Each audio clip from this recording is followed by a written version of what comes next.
What's up, guys? What's up? This is Three Hacks in a Movie. My name's Emilio. This is Bentley here. And I'm RJ. And today's pick It's pretty gay. It was a pretty one of the gayer picks. Maybe not the gayest, but What a pick. It was- What a pick it was- this movie. I watched this movie, I was like, wow, what a pick. Nah, it's okay. This movie has Bentley written all over it. and were you insinuating something yeah, there? I am kind of a little bit. With that or one? a lot of it, actually. No, I just felt like if we just announced what movie it was, and this is like deep into our run as a podcast, it'd be like, oh, Bentley definitely picked this movie for sure. Yeah, this is definitely a Bentley pick. I feel like for the pod. It's Bentley coded, as the Gen Z kids would say. I was it was a John Waters movie, probably his most accessible, perhaps, or one of his most famous too. His first big budget movie, Polyester. I looked at the budget. It said $300,000. That's a big budget. That's In the 80s. for him, yes, because he was literally doing like $1,000 per movie. Okay. So like that's Okay. already like 300 times more. So just than any money like Pink whatsoever. Flamingos. Yeah. So and also produced, the distributor is New Line Cinema, and this is their first movie that they ever released. New Line. Really? The New Line Cinema, you know, Wow. like one of the That's weird. biggest Okay. fucking film companies of all Yeah. time. Like I associate them with Austin Powers for some reason. But yeah, this is the first movie they ever hit the market with, which is like a John Wow. Waters movie. Yeah. That's cool. So they're a pretty cool company for What a that. movie to start with. No, that's great. Yeah, that's dude. great. That's Kinda crazy. crazy. That's such a funny movie to be your first movie that you come out with, and then become, like you said, like an absolute like juggernaut of a Absolutely, of a film bro. distributor. That's crazy. But all right, yeah, Bentley. So Polyester is the title. Great movie. The best movie. It's just So tell us about Polyester. Can you you can at least try to synopsisize this movie? it's about a happy traditional Reagan era Nuclear family. nuclear family Sure. who love each other and get along. No, it's a sleazy movie like all his other movies. Pretty much, they all have just this gross like sleaziness to them, and it just starts off with like Divine, who plays Francine. Francine Fishpaw. Francine Fishpaw. She's what married. a name. Fishpaw. I feel like that's not a real name. Just Is a any guess. name a real name? Just a guess. But she's married to like this sleazy X-rated adult film like theater owner. Yeah. Who's just like the scumbag. Who's an awful person. And yeah, starts off with a protest in their lawn, and she's like freaking out about it. I don't even really know why they're protesting, to be honest. I guess they just protest that one day and never show up again. But yeah, they have Yeah, I protesters think in they're the just beginning. protesting like porn, I guess, probably in general. Right. Especially like it being showed to the public. Yeah, okay. So it's about Divine, or I'm Yeah. sorry, it's about Francine and And her family. Right, yeah, like she has a son who's just like huffing shit in the cabinets, like just being delirious and a freak, and like staring at pictures of feet. And, like that's Yeah, your he- introduction to him, basically. He had like cutouts of feet in a binder or like a scrapbook. And then her daughter Lulu, who's a pretty great character. I think she's pretty fun, but she's just a fucking like crazy bitch. But I don't know how else to describe her. A tramp, probably. I suppose She just danced. She was just dancing all the time. That's all she was doing. I'm telling you, she reminds me of Lori from that 70s Yeah, show. she's like a little- bitch, especially to her family, to her like dad, I guess, or whatever. But she's like just kind of like a hoe, like all around, like. right. And More of a hussy than a hoe, I would say. More on the hussy I side. don't know what the difference is. But, It's a whole spectrum, man. You know, you okay, just have I to got you. really understand she's the a hussy. hoe-ometer. Hussy. All right. Good to know. But yeah, she, like they all just suck. This is a very whole family eclectic sucks. family. Like everyone's got something fucked up about them. Mm-hmm. Yeah, like Francine's an alcoholic. her husband's a philanderer. That's the word, right? When you like cheat on your spouse or whatever. Yeah, he's like an abusive, I guess. He's like an overall scumbag, right? Basically, yeah, just very sleazy, like you said. And then we got a son who's like a serial killer of feet, basically. Like the way he like collects pictures of feet and just draws pictures of feet all day and just like stares at them and then crushes them. Like, Tarantino levels of like foot love. But instead of like loving feet, he wants to hurt feet. That's right. The difference. Yeah. I love how every time he's looking at the pictures of feet, it's playing this like Psycho from like the Hitchcock movie. It's playing like this like weird violin thing. It's really creepy. Yeah, the score in this movie was amazing. Specifically those scenes when the boss or the what was it the Stomper. What did the Baltimore Stomper. Baltimore Stomper. Yeah. Oh yeah, because they're in Baltimore. Or Foot Stomper. Mm-hmm. Yeah, that's a thing that like on the news they're talking about the Baltimore Stomper, and then you find out it's the fucking son. He's just like obsessed with. All right, we do see that in the news like thing, the news segment first, and then because I remember because then like Foot Stomper. Yeah, because then later we see like. What's the son's name? I don't even know. Dexter. Dexter. Right. Like you see him and he's just fucking like tweaking in the parking lot, just like, oh my god! And you start seeing these girls like with their feet being shown, and he like can't handle it anymore. And that's when you first see him stomp his like first foot, or the first time we see him stomp a foot for the first time, anyways. And then Artie's like, I had a feeling he was the foot stomper. Yeah, because they showed a news report like in between that period. Right, that's what I was saying. And it was like, well, he was already like looking through his scrapbook of feet. He's definitely good. RJ solved the mystery of the movie like almost right away about who the foot stomper is. Foot the Stomper. Foot Stomper is. I don't know. I didn't see a lot of the other stuff happening throughout the rest of the movie. Yeah, it's a pretty hard movie to predict, which I guess is always kind of cool. It has a lot of twists and turns for sure. And then it's hard to even like think like name all the things that happen, but I guess after that, the Divine's husband cheats on her with his secretary, and, like leaves the family and abandons her. Which is just like the trashiest kind of looking white girl with like the braid or the cornrows. Like, oh my god! And this the guys that remember this movie's from what, like 81? 81, dude. 81, bro. A white girl except with like I think except for that famous like Bo Derek or whatever, she was like one of the first like girl to popularize like white girls with braids, but cornrows, bro, like that's crazy. It's quite a look for the 80s, early 80s. Especially in the 80s. Yeah. So yeah, she's just like your typical like just trashy kind of girl. Yeah. I just finished rewatching My Name is Earl, and I just kept thinking like she looks like she'd be in that show, honestly. This movie is basically My Name is Earl episode. Kidding. I think that's why John Waters made right. John Waters makes an appearance in My Name is Earl, dude. Probably because he does. Yeah. Greg Garcia. He's probably a huge John Waters fan. Probably, yeah. I can see that. Yeah, I've only seen this movie, but I'm kind of a fan already. Yeah. I mean, this is my first John Waters film.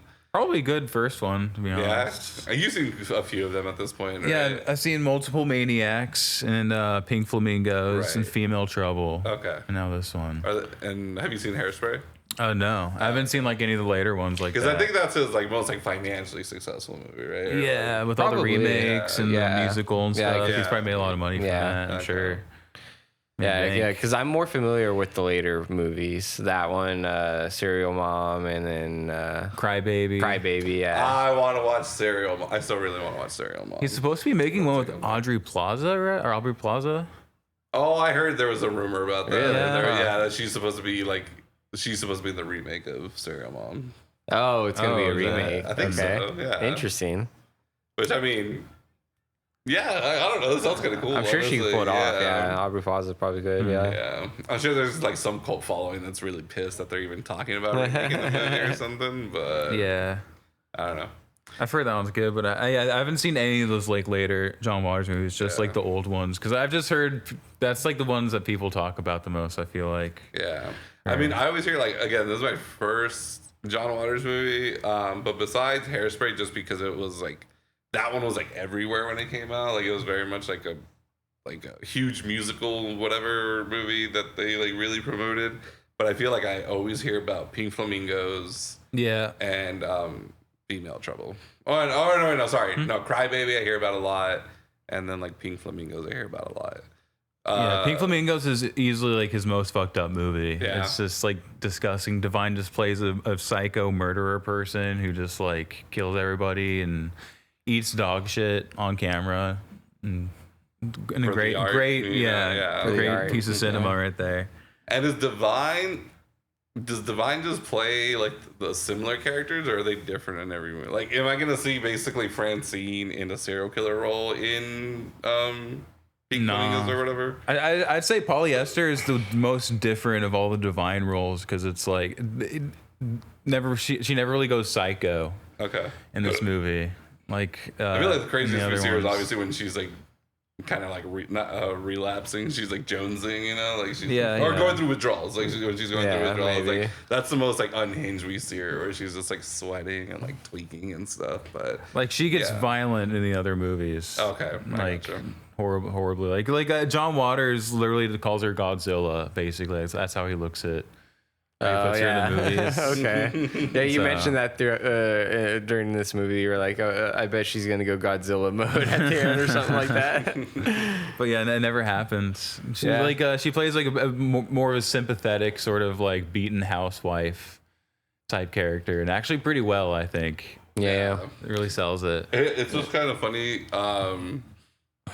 because you're right, she does do it really well, but I guess the overall just presentation of hers is kind of funny because it's like very goofy, but trying to be like, but she plays like a serious character at the same time. I don't know. Even as I'm saying it out loud, I don't really know how I'm trying to describe it, but yeah, like she's like a beaten down mom / wife who's like going through like, you know, like alcoholism or whatever, you know, like her life is literally going to shit.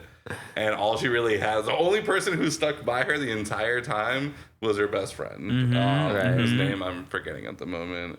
Mrs. like Cuddles. Oh, there we go. Yeah, Mrs. Cuddles. Yeah, she was like- there for her the whole time. Like that was the only person she could lean on in like the entirety of the movie. That actress is in a lot of John Waters movies, and she's like one of the most like memorable people in all those movies. She's very like just cute, you know, just a cute old lady.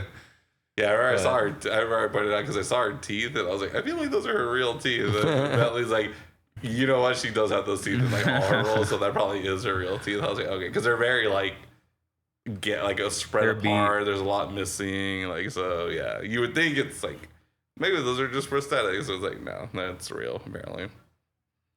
But yeah, she plays like a debutante, which I don't even really know what that is, but She's like a rich girl. Yeah, she's just rich as fuck and has like a butler. And, Yeah, but she's like what in love with her driver, I guess. Like, Yeah. because I felt like Yeah, when she's first introduced, they say she used to be like a maid, like a cleaner. Right, But okay. she inherited all this money from a family she used to like clean for. that's what they said. Yeah, you're Yeah. right. Okay. Yeah, That's like the dream, isn't it? Like, we're like a cleaner, besides like just ending up marrying like the husband or the wife or whatever. they just give all of like the assets to her. I Yeah, they're guess, just like, everything. you know what? She's cool. She's been with us for a long time. Bro, she's the real star of the movie, if I'm being honest. Cuddles. Man, I Mrs. thought, Cuddles. I thought we got good performances all around, but I loved Divine and Divine's performance for sure, and then Miss Cuddles' performance. Yeah. She seems very like genuine. Like a Like, real person off the I don't even street. think she's acting, bro. Like I'm truly Yeah. convinced that she's just a sweet lady like, who just wants to take care of her best friend. In Pink Flamingo, she just plays a baby who's in a crib, and she just asks for eggs from the Eggman. Yeah, so Okay, yeah, sure. so this is like a step up for her acting career, I would say. Playing the debutante. So how many movies did John Waters do before this? Like how deep into this filmography would this be? Well, he like made like amateur like films as a kid. Right, but I mean Right. ones that actually got like released in theaters or whatever. Short film for So, So like it seems like his first feature film was Mondo Trasho in 1969. okay. And then he did Multiple Maniacs, Pink Okay. Flamingos, Female Trouble, Desperate Living, and then Polyester. And then on to like Hairspray, Crybaby, Serial Mom, and then I don't know the last I don't three. know what Pecker is. Pecker, Cecil B. Demented. One had and Johnny Knoxville in it, Cecil, whatever. like in the 2000s probably. Johnny And Knoxville A Dirty was in one of Shame. them. Yeah, He hasn't Dirty done Shame. anything since 2004. That might be it. Tracy It Ullman, was Johnny Knoxville, NC-17. Selma Blair, and Chris Isaac. And I think it might be the last NC-17 movie released. Oh, wow. Like in a major, I might be wrong, but It received an NC-17. Yeah. I know he did an interview, I think earlier this year, that he said that he has another movie that he wants to make, but like no one wants to fund it. Like no one wants to give him a chance. And I think he tried like Kickstarter fundraiser and he just couldn't get the money for it either. I don't know, but I don't know if it's like too provocative or what, but can't get the money, I guess.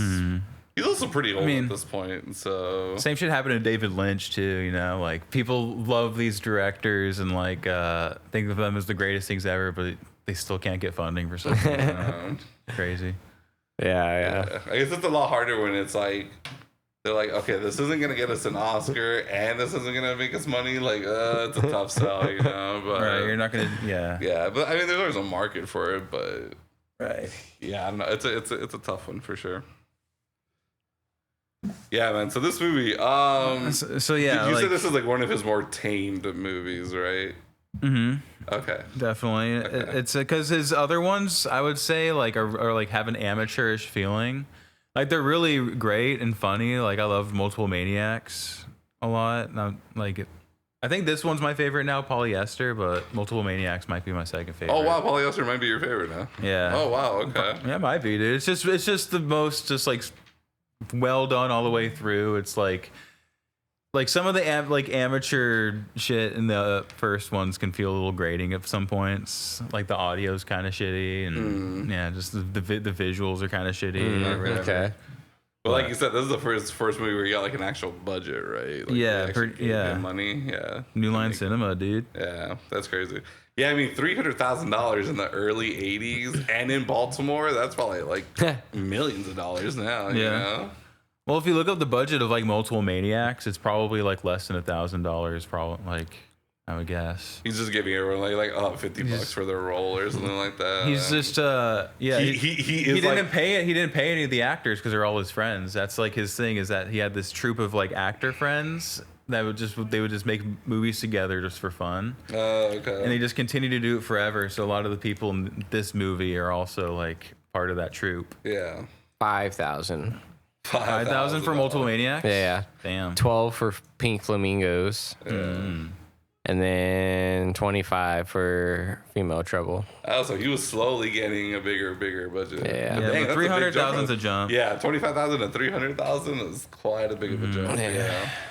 Yeah, because I felt like the way you were describing his first few movies, I would think like if we look at the credits, it's literally like edited by John Waters, like sound by John Waters, lighting grip, John Waters. Like he just literally does it himself. Yeah, I'm pretty sure. Yeah, it seems very like guerrilla style, like filmmaking almost. No, yeah, it was, and like Multiple Maniacs, they didn't have permits for a lot of the scenes, and they were just filming in the street and doing crazy shit, like totally illegal. Yeah. In most film standards, but yeah, Kind of makes that movie great. Man, I guess.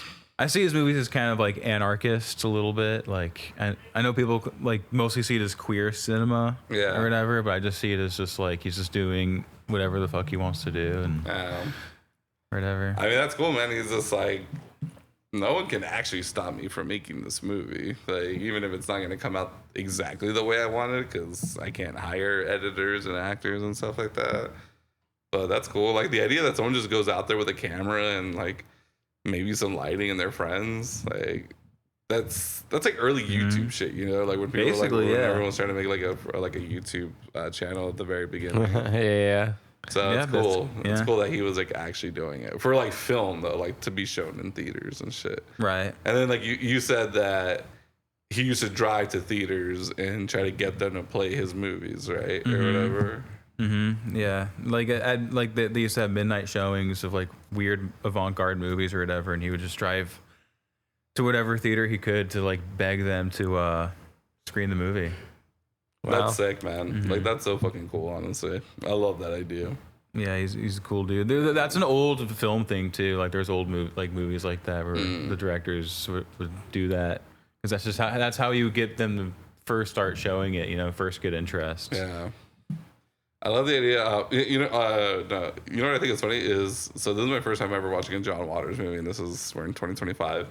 I've always heard of John Waters, and I've known what this dude has looked like for like 20 years, but never seen one of his movies. Nobody rocks a pencil stash except him. him. Right, yeah.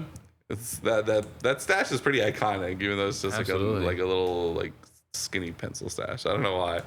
But yeah, I've always known what he looked like for some reason. I don't even remember the first time I saw him or whatever, but I'm like, I've always known the name John Waters, mostly because of what he looked like. And then later I was like, oh, he's a director, and he did, but Flamingos or whatever.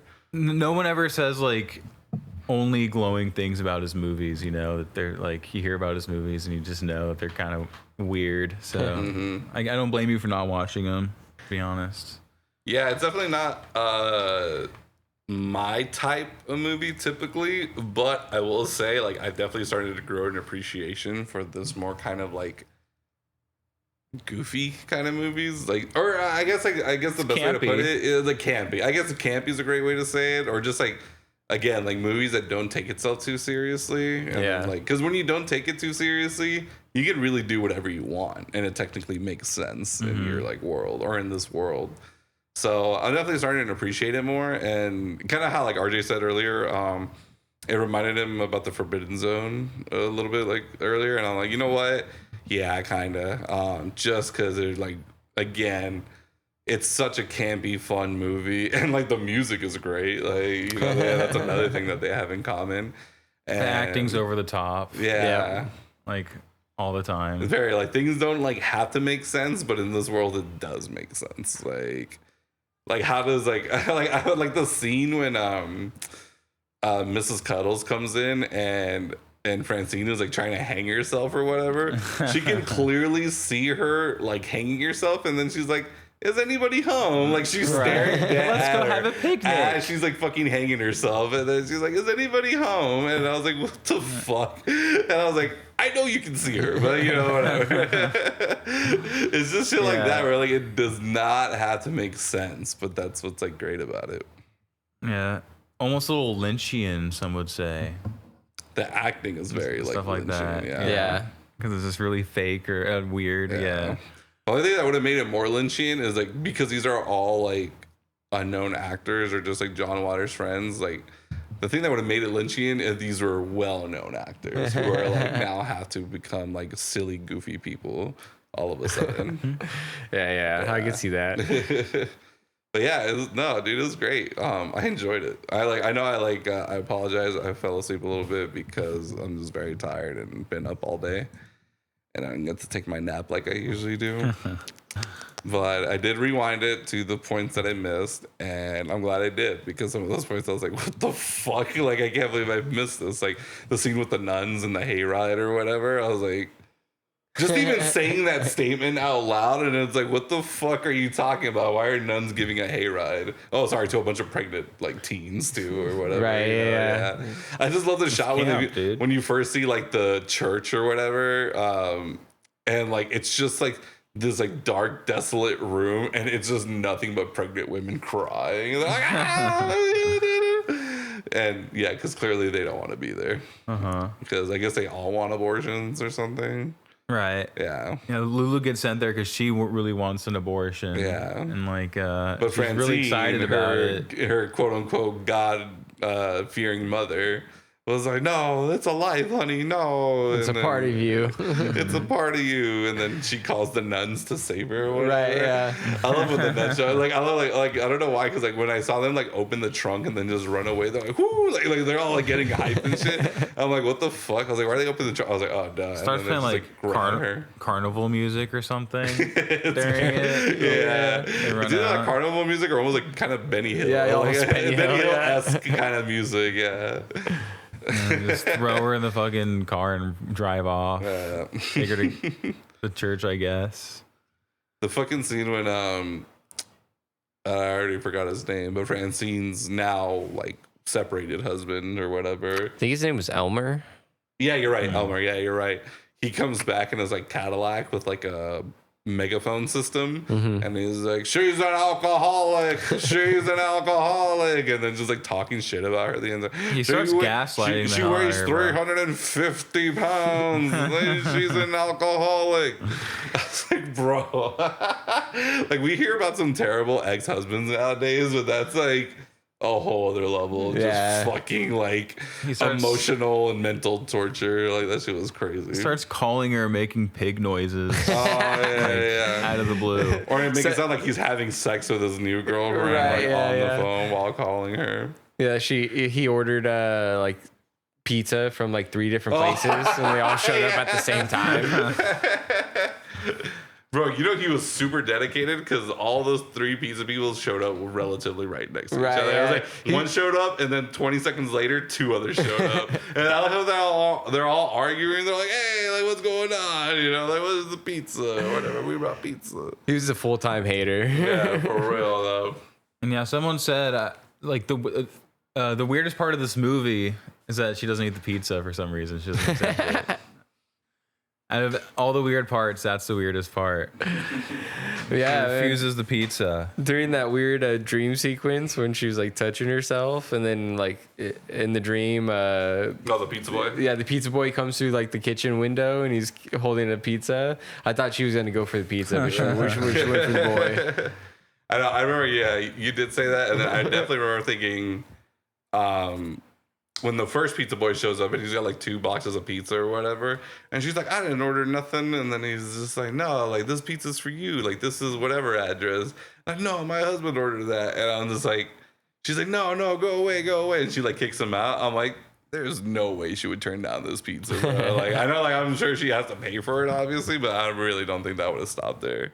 Yeah, if John Waters could have changed anything in this movie, I think that should be it. Yeah, that's the most unrealistic part of the movie. It's like when I said that part offended me. It's like when I said about I think it was like Scream 6, RJ. It's like the most unbelievable part of this movie is that there's a bunch of Gen Z kids sitting around watching the news or whatever, or they have like the news, like the cable news, like the local cable like news, like just playing in the background. I was like, that's like the most unbelievable part of the movie. It's just like these random small details like that.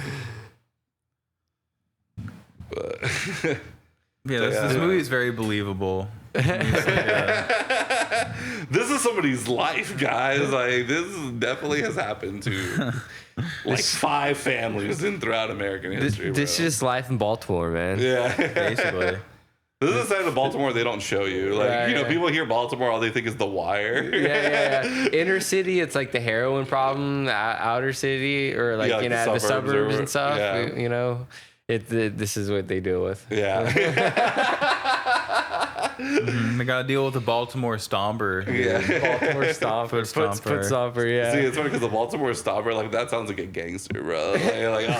Like he's a fucking stomper, bro. Like fucking stomp Baltimore, you know? Baltimore Stomper. Foot Stomper. That shit was so funny. That one scene where he was like following the lady down the grocery store aisle, and she just kept looking back at him, and he was like 2 feet away, and he's like tweaking, almost tweaking, almost like rubbing himself. And he's just like, kind of like walking like a zombie almost in a zombie movie or something. It's like he was tweaking, like he needs some feet to stop on it, or he's gonna fucking explode. He was jonesing for it. Yeah. He just runs up and stomps on their feet. And then flees. He's going through like heroin level withdrawals by not stomping on a foot, dude. It's fucking crazy. And that one he got caught in the grocery store. That is when he got caught. Yeah, that one he did. He got sloppy, bro. Like, you know, he stomped on her, and then he kind of like hung her out for a little bit, and then like all the men are like, and just like tackle him and catch him or whatever.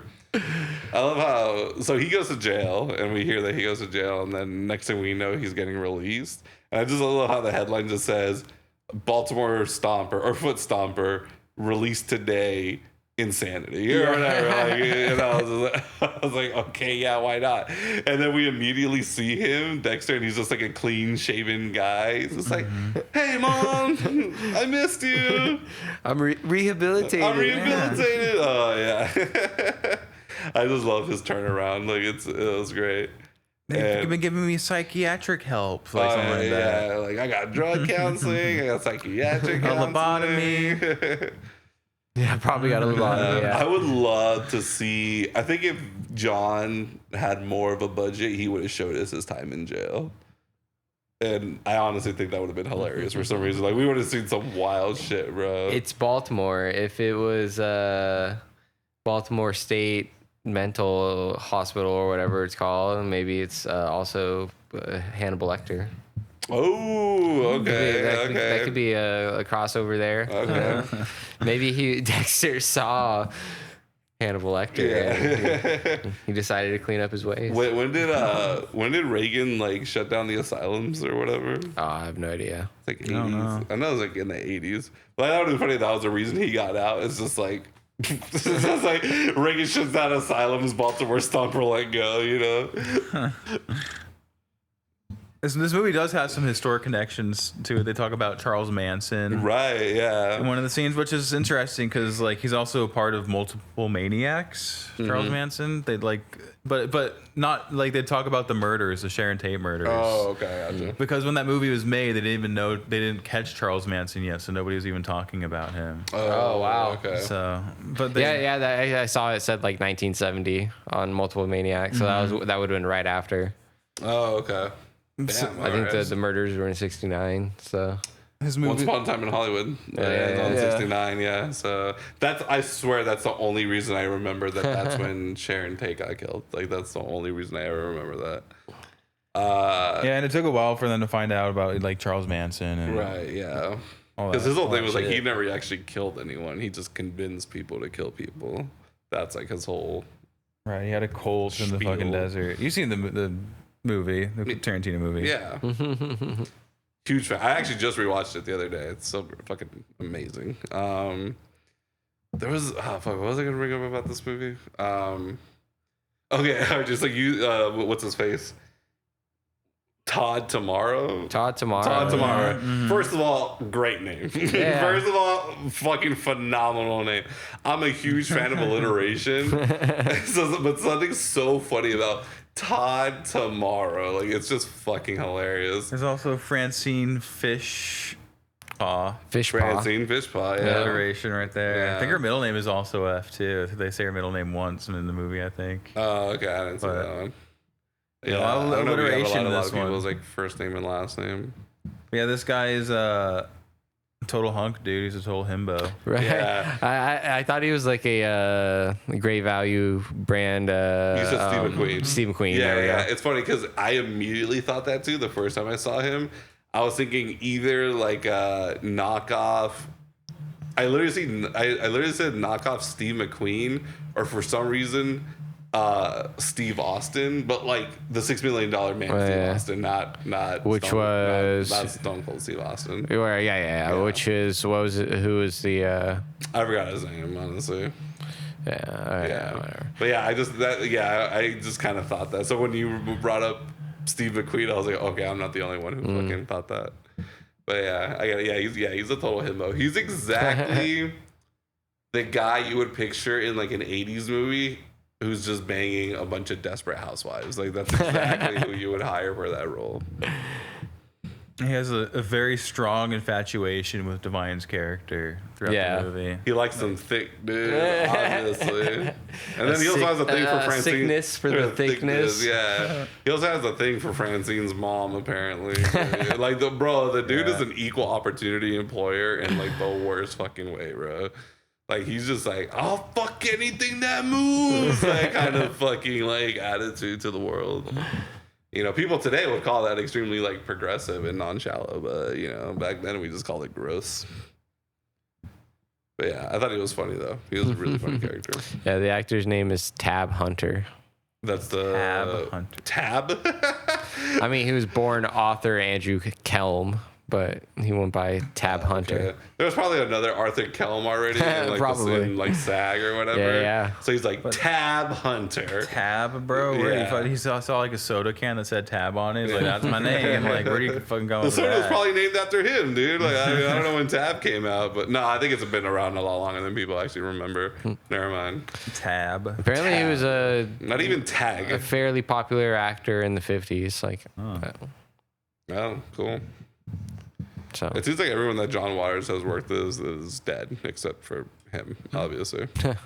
And I guess people from He probably killed them all. because they didn't want to do any more John Waters movies anymore, so he just killed them. But yeah, man, what? Yeah, so the family falls apart. Going back to the plot, I guess. yeah. And like, but yeah, like the family, like the son comes back. He's all cleaned up. The daughter, like, it becomes a hippie after like coming back from the nuns. Yeah. And she's really into the knitting. What's that called? Well, she tried to kill Macrame. herself. Yeah. She tried to kill herself. Tried to kill herself. She Yeah. tried to put her head in the oven. So they were saying, we didn't even mention the the odorama. Odorama. Oh right, yeah. We almost Yeah, missed first that scene of the movie, this German guy like explains the whole fucking premise. Like a of what this is. German scientist. part. Yeah.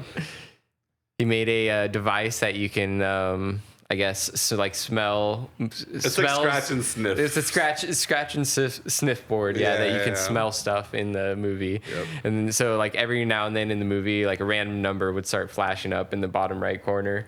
And it'll tell you which one to scratch. right. Yeah. During the head in the oven scene, it was supposed to be natural gas. Right, yeah, okay. Which I'm like, oh, yeah.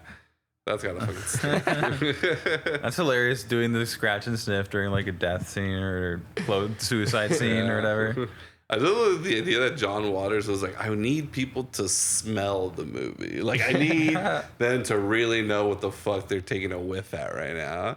And he's like, how do but the technology's not there yet. It's like, how do we do this? And then That's like an old 50s thing, I think, the scratch and sniff movies. Maybe this is the first one, but like like the Wild Thornberrys and Rugrats movie had a scratch and sniff thing with yeah, it. You said something about Spy Kids too, right? Yeah, Oh, Spy yeah, Spy Kids Kids 3D, yeah. I think, 3D. had a scratch and sniff Yeah. thing with it. I've heard of 4D movie theaters like where they do that, where they're like, but it's not like a scratch and something. Like I think it releases like a small like puff of like whatever smell you're supposed to smell at the moment or some shit like that. Yeah, That's so weird. I don't know if I want to go through that. I think this could be the first scratch and sniff movie, but like it sounds to me like something from the 50s that they would do for like your 3D glasses, your scratch and sniff, and your Yeah. fucking, you know. I know it's just not They had enough to watch gimmicks the back movie then. anymore. Like, you gotta smell the movie, dude.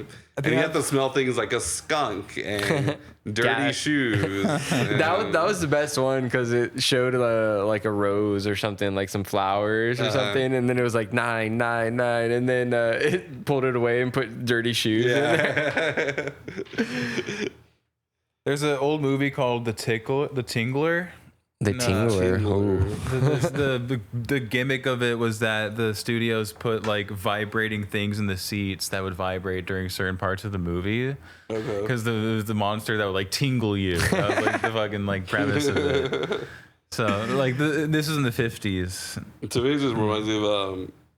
I brought it up in our last episode when we did the Mummy, and if you do the Mummy ride or if you do the tour tram at Universal Studios, and you get to the Mummy part, they shoot up air from the seats to make it feel like The scarabs. crawling on you. The Scarabs, scarabs yeah. crawling on Wow. you. Horrifying. It's fucking terrifying, dude. Oh It is my God. realistic. Yeah, feels all because it's pitch black in the room, so you really just feel it. Like, Yeah. you don't see anything, you don't really hear. Yeah, well, they play like the audio of the scarabs like crawling, so you only hear and feel like the scarabs. It's terrifying, dude. But it's so good, honestly. Oh yeah, sorry. So yeah, our daughter, our heroine, she Tries to kill herself. tries to kill herself, head in the oven. The dog successfully kills itself. Yeah, I still don't writes a fully note. understand what happened there. Like, did the dog kill itself or did she kill the dog? No, the dog killed itself. Like Okay. you can tell because he spelled goodbye wrong, and only a dog would do that. Yeah, there's a suicide note. Oh, I thought the suicide note was from her. And I thought it was funny that she spelled it wrong. No, it was supposed to be from the dog. Yeah, dude, okay, that makes sense then. Obviously, the dog spelled it wrong because dogs They can't They're spell terrible Dubai, spellers. right? Yeah, they're terrible spellers. Because dogs are terrible spellers. Yeah, the dog. Cats are the good spellers. The Everyone dog knows that. hung himself from the fridge. Yeah. I love like because she like finds her daughter. Like she's just like, no, what's her name? Fuck. Lulu, right? She's like, no, Lulu, you're too young or whatever. Like I love you. And then she like whatever gets her head out of the oven. And then she like looks across the kitchen. You just see the dog being hung, and it comes into frame. And then she's like, "Oh God, no!" Like, and then her friend Miss Cuddles or whatever is trying to comfort her. That's what she goes. Like, she's hey, let's have a picnic. Yeah, she's like, "Is anybody home?" And she's like staring. Oh no, wait, no, that was when she tried to kill herself. Never mind. Sorry, I'm already mixing. Right, those she hung scenes. herself. Yeah.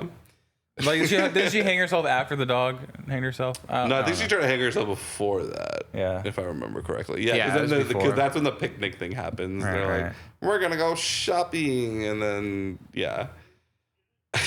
So, yeah, the daughter does not kill herself. She is unsuccessful in her suicide attempt. But that's like what saves her, I guess, because then after that she's not suicidal anymore. And she went from wanting to get an abortion to being upset that she had a miscarriage. So there's a lot of character development there, I guess. Mm-hmm. Yeah, but she's like saved after that. She's Yeah. like, I'm into macrame, Macrame. right? She's like, I'm Yes. into macrame now or whatever. And you see her like she's like just starting to get into it. And then that's when, or that's like right when Dexter comes home from prison and stuff like that. Like Right, we just yeah. get that all at once, basically. Like Yeah, a little family reunion there. Yeah, Dexter's saved, Lulu's saved, and Francine's happy that she has both her kids back and they're like good people. Right. And her fucking shit ass husband is still out of the picture. Like everything's going pretty good. And then yeah. And then she meets the love of her life, or who she thinks is the love. She's of her also life. Talk developing tomorrow. a way worse drinking problem too during this, right? Like it's just Her drinking got guzzling pretty booze, bad, yeah. like constantly. And her friend just enabling her the whole time. She's just like, oh, would you like some booze? Or like, I forgot what word she used. It was a weird hooch. Yeah, there we go, hooch. Yeah. And then she just fucking downs it right there. And then she's like, wow, Francine. She was like, I never knew a drinker like you, or something. The like drinking that. this girl. Yeah, the drinking this girl. Yeah, just fucking full on enabling her the entire time. Even though she also takes her to her first AA meeting or whatever. Which is also a pretty funny scene too. Yeah. They're like, it's like a cult almost, like Bentley said. Yeah, yeah. They're just like shouting at her to get out in front of the crowd and like pretty much say your name and say you're an alcoholic. You have to admit it's literally the opposite of an AA meeting, because in an AA meeting they're very like, they don't push you to to go like up there and tell your story or whatever, and then like they don't interrupt when you talk. They don't try to do like anything really. Everyone was just like, oh, my name's Francine Fishpaw. And they're like, and they're like, and I'm an alcoholic. And they're like, yeah. Like, yeah, it was awesome. a very, very fresh take on the AA, bro. Seen a lot of movies and TV shows where there's AA scenes, and that's definitely one of my favorite ones now. It's so fucking funny. Yeah, made me wonder like how old AA is, like how long they've been doing that. I'm Bentley and I'm an alcoholic. Yeah. You know. I think it's like, I remember there's a whole thing about like when the program first started, it ended up becoming this like completely different thing because it wasn't working and they had to like pivot a lot from their original ideas. But I think it started getting popular like in the 70s or I want to say like late 60s, but I wouldn't quote me on that. I heard it was started by Scientologists, like the people who write the programming for it. Oh, Or really? whatever, were like Scientologists, yeah. But that'd be interesting. I don't know for sure. Because like God is kind of like a big part of Higher power. Yeah, the whole higher power thing that you like. You need to believe that there's something bigger than yourself, and if you don't, like, that's kind of it's going to be a pretty big detriment to your recovery. But yeah, so that'd be interesting if Scientology had a part in it. Yeah, this movie definitely pokes fun at that. Yeah. John Waters definitely doesn't like religion, I guess. Like he's definitely making fun of religion like quite a bit in this movie. Definitely. Like we have the overbearing nuns, and we have like the super radical like anti-abortion people or whatever who like fucking assault her in the waiting room of the Yeah, they storm thing. into the waiting room and Through the slap her. elevator. Yeah. They're just all together. That's with what their picket Jesus would have signs. done. Just fucking beating the shit out. No, just kidding. Yeah, and then like I was gonna say Divine, but Francine, she like claims to be a Christian the whole movie. She's just like, I'm gonna pray on this or whatever. She's like, I'm gonna pray for you, and I mean, she's the one who calls the nuns to save her daughter. So, yeah, I mean, I don't know what his whole thing is with religion, but clearly he loves to like just kind of give them their lumps, which I get. He just makes offensive things, He puts because gay things were way more offensive back then too. So that this would have offended like way more people. Speaking in of that gay regard things, back then too. Bentley, no, I'm just kidding. When we first get introduced to I already forgot his name too. But the guy that like Lulu was seeing, the dude with like the bad boy, like with the hot rod or with the bat. Bo, right? Yeah, Bo. That shit was hilarious because she's like, dancing for like him and his friend, and he's like trying to seem like this fucking cool, like tough guy, like, but he's like super scrawny and just very feminine. And I'm just like, bro, I'm not buying this. Like, it literally looks like the gayest dude ever, just trying to be like what he thinks a straight tough guy looks like, which is apparently kind of like a greaser, basically. Some guy from the Warriors or something. I was like, more like Grease, like greaser. Yeah, like he was he was a singer for a punk band. Oh yeah, what's the band? Dead Boys.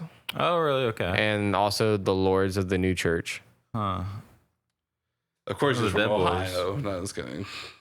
Just another. A lot of good music from Ohio, bro. Ohio. Devo Kid and Cudi. Kid Cudi? Is he from Ohio? Yeah, he is. Cleveland, I think. Devo and like Machine Gun Kelly. Machine Gun Kelly. He's the East Side Cleveland Wild Boy. Yeah, dude, isn't that why the Rock and Roll Hall of Fame is there? Yeah, right. Because all the best music comes from Ohio. Everyone knows. I have no idea. Like, I mean, I'm sure there are people from Ohio. But Pure Ubu, they're a good band from Ohio. Pure Ubu. I don't know what that is. Like a punk band from the 70s. I'll take your word for it. Okay. I really have no idea. Okay. But yeah, like this is a fucking wild movie. This is like the least disgusting of these movies that I've seen. And there's not really like a big gross out scene. Can you guys think of like a disgusting scene in this? Gross out scene? No. Yeah.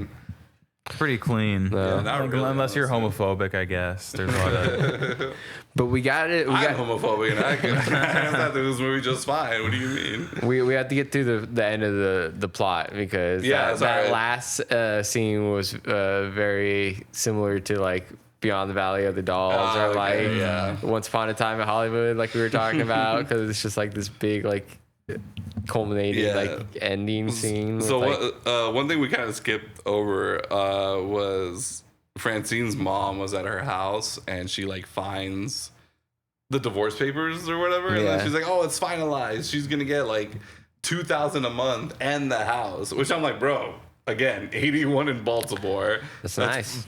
Sounds like some fucking good money, to be honest.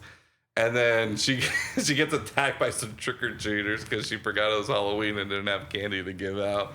So they just fucking like trash the place. Right. I love how like even one of them like escalates things and pulls out a fucking revolver and just like starts. Oh no, he does shoot her. Yeah, he shoots her. Yeah, he does shoot her. Yeah. Well, he takes off the mask first, and then he reveals it's Bobo. Right. Yeah, and then his friend. Yeah. Okay. Yeah. So then they shoot the grandma. And then just start like ransacking the place, trying to find like anything to steal, I guess. Yeah. They're not even talking about stealing it. They just said, let's trash it. Yeah. They're just like throwing some shit around. It's Halloween. spray paint kill on the fucking mirror. Yeah, they did. And then like, They wanted to like do a Charles Manson right there, basically. Yeah. And then grandma, she grabs the gun. she grabs the gun and she shoots Bobo. Yep. And kills him. Did it. And then that's when his friend's like, I'm getting the fuck out of here. He just leaves. Yeah, I don't even remember what happened to him. Yeah, so he just literally leaves. Yeah. just took off. So that happens. She's in the hospital. And then later, Francine meets Todd tomorrow at like a parking lot. I don't even know exactly. Like near an ambulance or something. It was near an ambulance, but I don't know where they were at. Yeah, I think it was just like on the side of the road, but there was like there's a like a car decapitated body, like just chilling on the there was a fucking road. decapitated. Yeah, there was a decapitated body. Yeah, you saw he was standing right next to like a severed head on the ground. Yeah, I love the ambulance guy or whatever who was just, or the tow truck driver just grabs it like like just fucking tosses it over the hood of the ambulance. Throws it into the woods. But yeah, and that's how they meet. That's their romantic meeting moment. And Todd lays it on royal thick too, making his intentions very clear from the beginning. Yeah, so then they go through like a whirlwind romance apparently, and he's a successful businessman. He owns like the local drive-in or whatever. Yeah, which is like, apparently only high end because they serve like caviar and champagne. And that shit was so funny. Yeah, I love when they go to the party because I was just like. Because he mentions like, oh yeah, like we'll go to my drive-in tonight, and then you see cars outside, and then you see an ad about like caviar and champagne, and you're like, you have like a second to be like, what? And then they go into the party, and it's like a black tie gala event. I was like, what the fuck? I did not see that coming. Yeah, it's an art house drive-in theater. Oh, I know. And that's all specifically an art house drive-in theater. But they're playing a movie called Dusk to Dawn, which I would assume is just like a zombie, like vampire movie or something. But I mean, that was definitely before Tarantino one. Yeah, it wasn't from Dusk Till Dawn. Yeah, Dusk Till Dawn. Yeah, so I don't even know if that's a real movie or what, but yeah. That was honestly one of my favorite jokes. It's just like, yeah, come to my like local drive-in, and it's a fucking black tie gala event. I'm just like, no one would have predicted that that's where that fucking scene's gonna go. Yeah, guy is loaded apparently. Yeah. Just so they hook up. Yeah, Francine's all in love. She's like, oh my god, like this is him. Like this is what I've been waiting for, and blah blah blah. And I think, and at some point they actually drive by her ex-husband and his like mistress or whatever, because they're on the side of the road fixing like a tire. Yeah, I love how she's like pumping a tire with like a bike pump. Right. Yeah, that's not gonna be shit. I didn't even notice that. You didn't notice that? Yeah, I was just like, that's so funny because obviously you're like never gonna pump a tire. There's no fucking way. So I just thought that they're like, they pass by her and she's just like kind of rubbing her happiness in their face, and it's like, all right, yeah, you go, Francine, you go, girl. And then I think they go on another date, whatever. They hook up again, and then that's where we kind of see Todd's real intentions about what he was doing. Like it was all a ruse. Right. Yeah. Well, it's after like one night of sleeping over, he sneaks out of bed in the middle of the night and goes downstairs, and you don't see what he's doing. And then Francine wakes up, notices that he's gone, and then goes to look for him, and then finds him with her mother. Right. Yep. Which I don't even remember what her name was. Yeah, they were like hooking up. Yeah, bro. they were like making out pretty hard. Right. Oh, my mother. Yeah. And then that's when the so Todd was revealed that they're like really just trying to like rob Francine of her like in her wealth or whatever. Right. Like, like we can sell the house, and he's like, I can sell the movie theater, and it's like we're gonna move to Miami and like live at the Fontainebleau or whatever, or hang out at the Fontainebleau the entire time. And I remember he says like, I'm gonna wear like some kind of, I don't know if he says like polyester suit or something like that, like some kind of suit that was like very like of the time. And yeah, that was their whole like plan, was to get away to Miami and like live out their old days, even though he's like 30 years younger than her or whatever. Right. I don't know. It's pretty gross. It's a pretty gross difference. But yeah, while this is going on, the ex-husband, Elmer, and his mistress show up. Oh, right, yeah. And they're going to kill... they're trying to kill Francine, so they come in with the gun. And after, like, going upstairs to try to find her... she wasn't there. Yeah, she wasn't there. They came downstairs, and the son and daughter, who are now awake and trying to figure out what's going on, they see I don't think he had the gun. No, I think she had the gun. She had the gun. Sandra had the gun, the mistress. He was walking down the stairs, and she was like behind him, basically, like still at the top of the stairs. Yeah. And then that's when Dexter comes in and fucking... Dexter comes over, and does the little Baltimore foot stomp again, but this time for good. Yeah, yeah, exactly. His evil powers for good, dude. Stomps her, breaks her foot, and she shoots the gun off, shooting the dad, shooting Elmer in the back. And then just kind of like fucking like falls down the stairs a little bit and dies. Right, just dies right there. Yeah, and then Lulu grabs her like macrame or whatever. Yeah, and like basically gags and ties up the mistress. Yeah, and she's just like, never have I thought I would use macrame for murder or something like that. I guess she was ready to kill her with it, but That shit was funny. And then We got 2 dead bodies now. 2 dead bodies, right? And then someone calls the cops after that, right? Like yeah. So Todd and the mom, the grandma or whatever. Yeah. They decide, let's call the authorities on Francine and say like she's going crazy. Let's get her locked in a mental institution or whatever, and let's blame these murders on Francine. Yeah.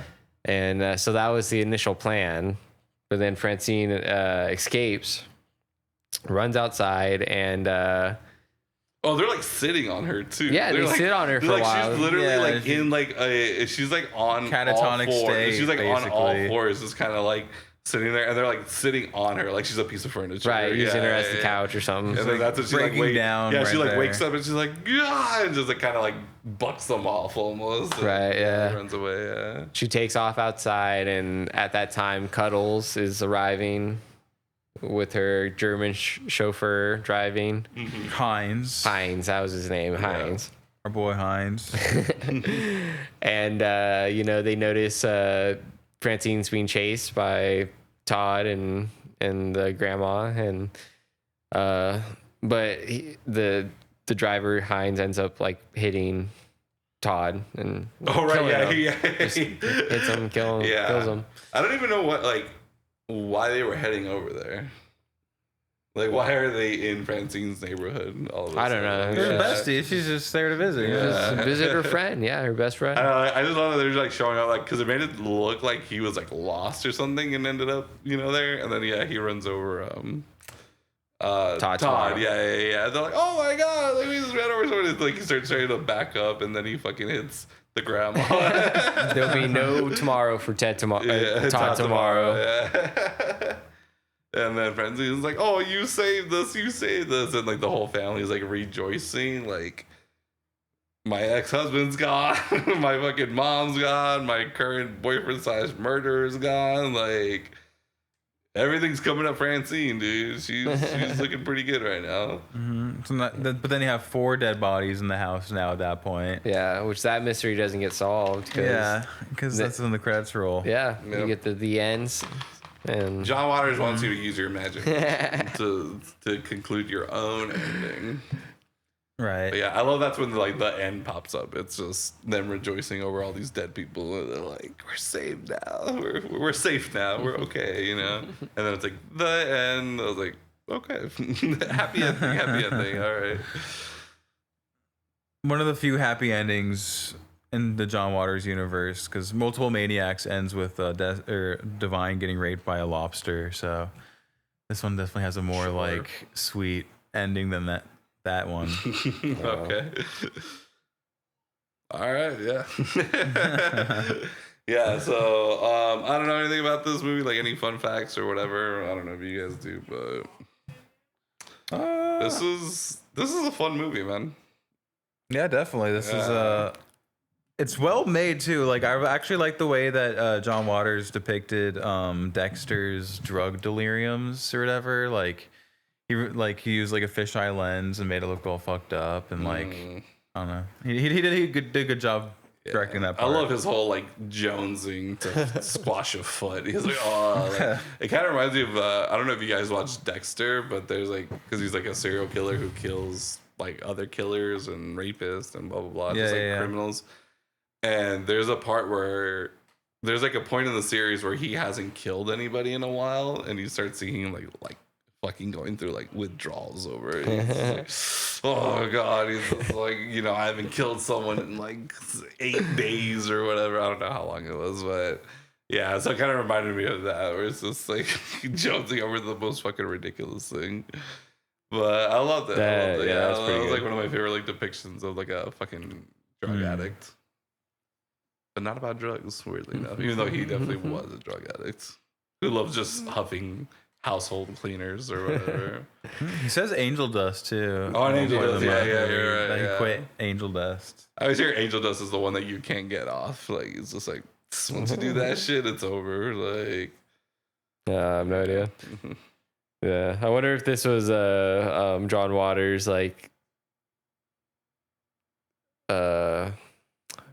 what's the word I'm trying to think of? Magnum opus. No, his view of like the drugs the drug trade happening in Baltimore. Oh my God. It's like The Wire. The movie's inspired about the drug epidemic of Baltimore. Oh, dude, that'd be such a fucking funny way to represent that like actual problem in like America. That's so funny. He's fiending. He's just like fiending, but Yeah. it's for stomping feet rather than Dude, that's so funny. That's so Shooting fucking dope. funny. Yeah. And there's shit like that because like so I just watched not to get like way too off topic, but I just watched The Host, right? Bong Joon Ho, whatever. And the whole story is like it starts out with like this like doctor like fucking just pouring like gallons and gallons like formaldehyde or whatever into like into a sink at an autopsy place. And the dude tells him like, oh, it's gonna go into the Han River, and this like American surgeon's like, yeah, I know, I don't care, pour it or whatever. And so that's like what creates this like monster. And but apparently that was a real story that like American like soldiers or like American military made like Korean government like doctors like dump a bunch of formaldehyde into like the Han River, and they like completely complied with it. And like that's where the whole story came from. Was like it was like making fun of like Americans for like making Koreans or like making the Korean government do that, but also making fun of the Korean government for being just like completely compliant. It's like an awful thing that happened to their like place. Yeah. So yeah, I was just like, and that was just how he came up with the story of like The Host. So that would have been extra fucking funny. He was just like, oh yeah, this whole thing is an allegory for the drug problem in Baltimore. Or whatever. Like, dude, if he like actually said that, or there's actually somewhere like where he said that, I'd be like, you know what? That's fucking amazing. Like, thank you for making like a great metaphor for a movie without like doing it super seriously and just making it your own. All I know about Baltimore is The Wire, John Waters, and the Baltimore Orioles. Yeah. Oh, and isn't Edgar Allan Poe? Oh yeah, I guess. Yeah, right. He's Maryland. Yeah, I think he's from Maryland. Yeah, Baltimore specifically. Yeah. All I know is Bodymore, Murderland, fucking USA. The Wire is one of the greatest TV shows ever made. Okay. I don't have a weird accent. Baltimore. Baltimore. I live in Baltimore. Baltimore. But yeah, they don't like Idris Elba does an but- amazing Baltimore accent. Yeah, I saw a but- video about breaking down a Baltimore accent. I was like, what the fuck, dude? I think it's like the way they say "for" is like or water. They like say it weird. It's like what, like there's no T or whatever, some shit like that. I don't remember. That's the British version. Yeah. Where's the war? Yeah. Water. I don't remember what it is, but yeah, it's fucking funny. It's very distinct for sure. But yeah. All right. And so were John Waters' movies, very distinct. They're very different in the realm of cinema. Have you seen a movie that's not John Waters, obviously, but reminded you of John Waters? Like, oh, this is like John Waters-esque. I guess some Harmony Korine movies, like Gummo, Oh, okay. shit like that. Or I've never seen Gummo, so I have like no idea. But like you can tell like there's some inspiration there, I guess. But okay. there's a few movies, just kind of like sleazy American. Like maybe you saw the Florida Project, right, RJ? Would you say that Yeah. kind of is adjacent to John Waters, or No. no? There's some movies I haven't seen the Florida Project, but I just knew it was like a weird one. I don't remember when the Forbidden Zone came out, but I can definitely see either. I want to say the same year, honestly. I can either 80, 81, something like that. I was like either Oingo Boingo is a huge John Waters fan, or John Waters is a huge Oingo Boingo fan, and they're just huge fans of the Forbidden Zone. Because there's like some elements to it for sure, but I wouldn't say it's like super John Waters-y. There's a lot of coke going on in Hollywood at the time. And Baltimore. And Baltimore. Yeah. I saw this one post that's like, God didn't make me, or it was like God didn't let me be born in the 70s or the 80s because he knew I absolutely would have been addicted to coke or whatever. And it's funny because like, I always hear about these old heads talk about that, where it's just like, oh yeah, coke back in the day was like the shit. And now it's just like cut with a bunch of garbage or whatever, blah, blah, blah. It's like nowhere near as good as the old stuff. So I don't know. I like all this like coke talk just reminded me of that. And then for any Bob's Burgers fans, I showed these guys a quick like clip of it, but like there's an episode where they go like on a cruise and they basically get held captive, and there's this like puppet lounge singer that keeps flirting with Gene.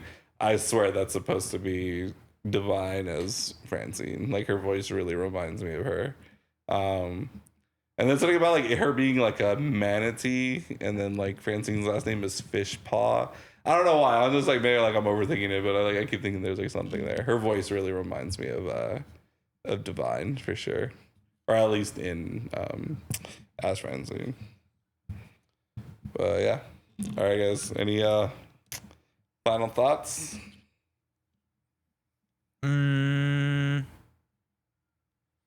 I really like the music. I don't know how much I mentioned that already, but the like the score was really good. All the I keep want to say Boston because there was a Boston Strangler. That's why I keep want to say the Boston. Okay. It's the Baltimore Foot Stomper. Yeah. Every time the Baltimore Foot Stomper came on screen, there's like this ominous like Hitchcock music, like Bentley said, and that shit was just so good. And just like, I don't know, it was a lot of like kind of retro, like, so this, I was looking into it. This movie was apparently like a parody of, they called them women's movies in the 50s and 60s, or it's like a exploitative like film genre, like blackexploitation and all that shit. But it was about housewives. Funnel money from housewives. Yeah, probably. it was about housewives who like they're usually troubled women, and they usually go for like a handsomer younger man. Younger man. Yeah. So. Okay. Interesting. Yeah. So it's kind of supposed to be like a parody of it, or like, you know, a callback to it or something. I don't know. Homage. Yeah. You can say that. Yeah. Okay. Or homage if you're really truly educated. I was like, I don't know if I know any woman exploitation movies from back in the day. I guess you could say Virginia Woolf. No. No, not so much. No, that's just a dysfunctional couple in general. Yeah, apparently they're mostly like B movies, like Hackney B movies. Gotcha. Right. Okay. But I felt like a lot of the music was very like, it's like reminiscent of the 50s or something, like something like he does that, called back to that time a little bit in a way. Okay. So, but the music was really good. I was for sure. Yeah, music. There's some music written by Deborah Harry, right? Deborah Harry and Chris Stein, and then from Blondie. Mm-hmm. So that's crazy. Yeah, and then Bill Murray is also and then Bill Murray his vocals for something. Yeah, for a song written by Deborah Harry. One thing about this movie is like, why is it called Polyester? They say the word polyester. And it, like, she's like talking about polyester clothes or something. Or, that's why they call it polyester. They just say the word polyester. So okay. I don't know. The people do that, right? They just like name a title just because someone says a word randomly in there. Like, Yeah. I mean, there's usually like a meaning to the title if it's not just like flat out saying like what the movie's gonna be about, but. I don't know. That's just kind of what I'm wondering. Like, was it because that was like the polyester era of like clothing? Like all these people were just wearing. That was like the thing to wear was like polyester suits and polyester dresses. Maybe I don't fucking know, but sure. Just wondering. They say the word polyester in there. I'm just gonna guess that that's. I don't know. He just picked a random word. Yeah, picked a random word that was in there. And this movie's called Polyester now. Yeah, sure. Okay. Yeah, I liked it. I thought it was a lot of fun. Very campy. If you don't like campy movies, I probably wouldn't recommend it. But if you can, again, just watch a movie and not take it super seriously, you'll probably have a good time with it. Especially if you're, I don't know, gay or drag queen or John Waters himself. I don't fucking know, dude, honestly, but. Yeah, it's a fun, goofy movie, dude, and it's very much great in its own way. And the only thing I'll say, like, so Bentley owns this on, he owns a Criterion version of this movie. Yeah. I know John Waters has a few Criterions at this point, right? Like, yeah, I don't think it's just that one. A lot of his movies are Criterion, okay. Yeah, especially the early ones. After like watching this, I I now more understand why this has a Criterion version than like The Irishman has a Criterion version. Like, I truly will never understand why that movie. I also don't understand why that movie was like nominated for like Oscars and blah blah blah. I think Scorsese's connected with the Criterion. That's what they said. Collection. Like that's what people say is like, oh, the reason is because he's like heavily involved with the Criterion Janus Collection, films, maybe. Or which I'm whatever. just kind of like, that seems like very much more like exactly why you shouldn't do it. Like you're just doing it because he's like a part of it, or he helps you guys out a lot, and not because you truly believe this movie should be like in it.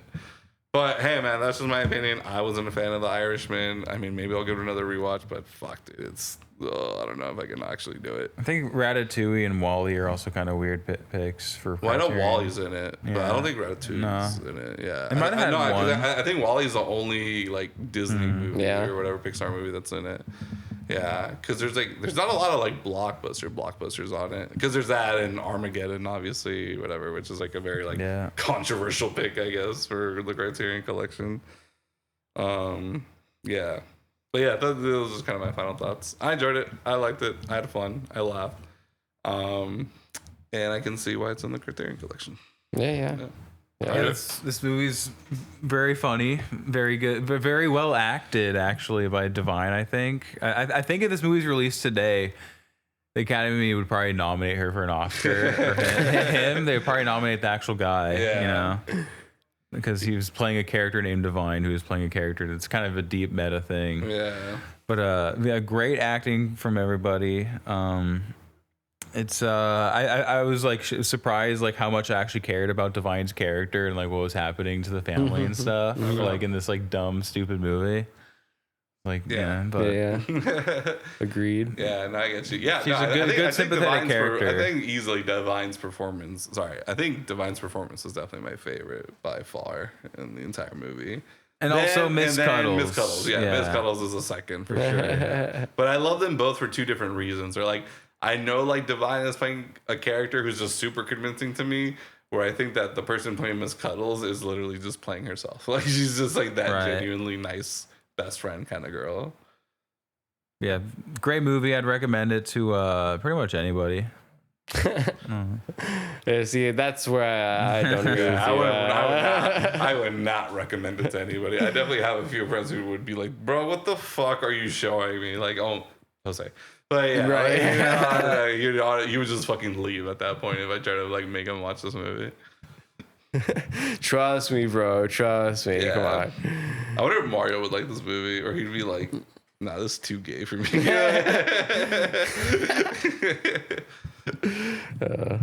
Yeah. All right. What about you, RJ? Final thoughts? I think I already gave mine. Yeah, But alright. I love the music. It's a great movie though. Like, yeah, I want to watch more John Waters. So. All right, for sure. Yeah. All right, guys. This has been another installment of 3 Hacks in a Movie. I've been Emilio. I am Bentley. And I'm RJ. All right. Have a good night, y'all.